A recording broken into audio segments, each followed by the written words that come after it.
আমাদের next demand যেখান থেকে অভ্যুত্থানের সূচনা ঢাকা বিশ্ববিদ্যালয়, সেই ঢাকা বিশ্ববিদ্যালয় এখনো পর্যন্ত ফ্যাসিস্টের দোষর, এমন দোষর যে কিনা 3 আগস্ট এই বিশ্ববিদ্যালয়ের মাটিতে জয় বাংলা স্লোগান দিয়ে মিছিল করিয়েছে।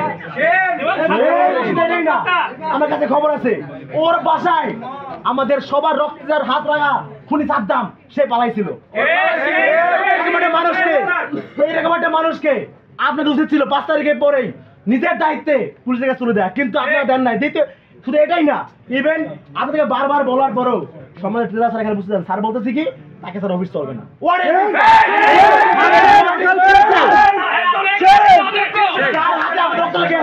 সে কেউ এখন বসে দুনিয়ার লোক নাই। আচ্ছা, তোমাদের রেসপন্ড করি আমরা এখন এই মুহূর্তে পুলিশে দিতে হবে। এই মুহূর্তে পুলিশে দিতে হবে। আমরা ভিডিও নিজে বলেছেন যে দোষর